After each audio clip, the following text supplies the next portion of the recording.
पुढे पळत मराठा आरक्षणासाठी 19 जानेवारीला विशेष अधिवेशन घेण्याची मागणी जी ती मनोज जरांगे पाटील यांनी केली आहे। तर मुंबईत किती मराठी येतात हे मोजायला त्याला पुलावर उभं करा असा टोलाही जरांगे पाटलांनी छगन भुजबळांना लगावलाय।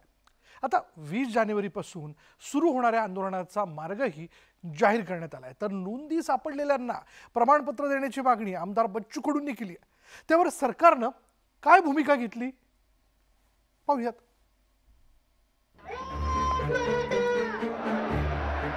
छत्रपती शिवाजी महाराज की मनोज जरांगे पाटील यांच्या नेतृत्वात मराठा समाज बांधव आंदोलनाकरता मुंबईकडे 20 जानेवारीला कूच करणार आहेत। त्या पार्श्वभूमीवर तोडगा निघावा म्हणून बच्चू कडू यांनी मनोज जरांगे पाटील यांच्या सोबत चर्चा केली। या चर्चेत जरांगे पाटील त्यांच्या मागण्यांवर ठाम होते। सगळ्या सोयऱ्यांना लाभ देण्यासंदर्भात तसंच इतर मागण्यांसंदर्भात 19 जानेवारीला विशेष अधिवेशन घ्या अशी मागणी जरांगेंनी केली आहे।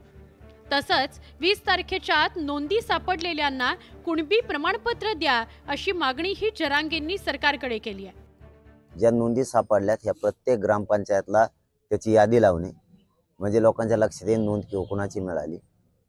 आणि जे आपला सगळे सोयरे शब्द होता त्याविषयी चर्चा झाली आणि मागील त्या मराठा समाजाला यावरही चर्चा झाली। तसं आपण त्यांना लिहून पण दिले, कारण ज्या नोंदी सापडल्यात ह्या जतन सुद्धा करून ठेवल्या पाहिजेत, अपलोड करून ठेवल्या पाहिजेत हे त्यांना सांगितलं। 333-34 गाव नमुना त्याच्याही नोंदी घेण्याच्या बाबतची चर्चा झाली।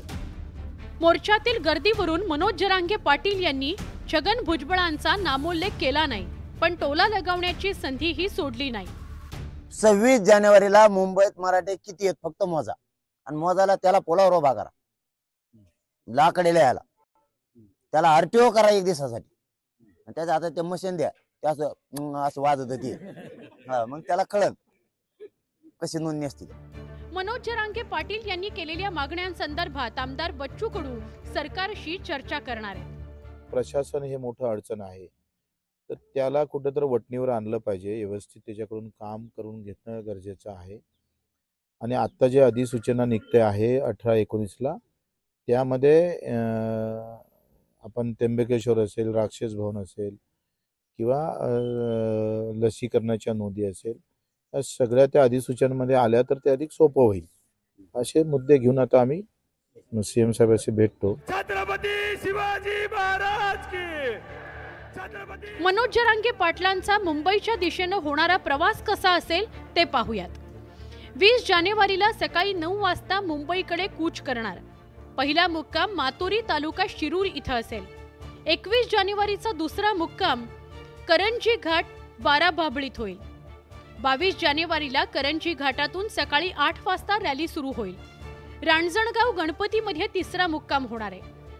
23 जानेवारीला सकाळी 8 वाजता रॅली सुरू होईल आणि चौथा मुक्काम चंदननगर मध्ये असेल।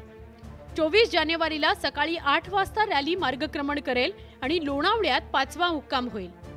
25 जानेवारीला सकाळी 8 वाजता रॅलीला सुरुवात होईल आणि वाशी नवी मुंबईत 6वा मुक्काम होईल। 26 जानेवारीला सगळे आंदोलक आझाद मैदानाकडे कूच करतील आणि आमरण उपोषणाला सुरुवात करतील। मनोज जरांगे पाटलांच्या नेतृत्वात मराठा आंदोलक दररोज सुमारे 80 किलोमीटर चालणार आहेत। मनोज जरांगे पाटलांच्या आंदोलनाचा हा शेवटचा टप्पा आहे। आता हा शेवटचा टप्पा मराठा आरक्षण मिळवून देण्याकरता कितपत उपयुक्त ठरतो हे लवकरच स्पष्ट होणार आहे। Bureau report, news 18 Lokmat.